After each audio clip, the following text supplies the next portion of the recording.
ሁለተኛ ጾምና በዓሉን ተቀላቅሎ ማከናወን ይቻላል እላለሁ። ይህ ጾምና በዓሉ የተተለመው እንደየ አቅሙና እንደየዝንባሌው ወይም ሕሊናው እንደሚፈቅደው አራቱን ግዙፍ ኃላፊነቶችን መወጣት የሚገባው ነፍስ ያወቀ የአማራ ሕዝብና ወገኖቹ ሁሉ ኦርቶዶክሱ፣ ሙስሊሙ፣ ወንጌላዊ አማኙ፣ ካቶሊኩ፣ ይሁዲ እምነት ተከታዩ ወዘተርፈ በወል ተቀላቅሎ እንዲሳተፍበት ነው።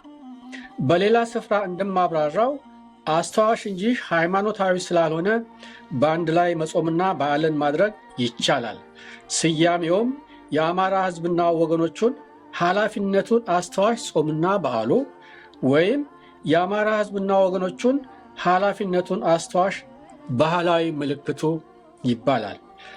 አዎናዊ ከሚለው ቃል ለማያያዝና በአጭሩ ለመግለጥ እንዲያመችም አዎን ጾምና በዓሉ ወይም አዎን ምልክቱ ቢባልም ያስኬዳል።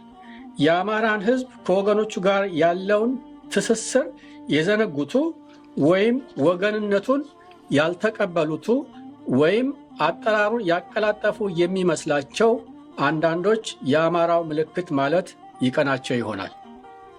የሚውልበት ቀን ከአድዋ ድል በዓል በፊት ባለው የመጀመሪያው ቅዳሜ በየዓመቱ ይሆናል።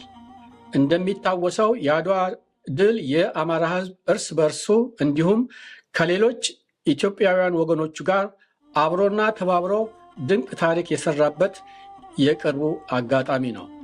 ያንን ሁኔታ የመናፈቅ ልክ ነው ይህንን ጊዜ ያስመረጠው።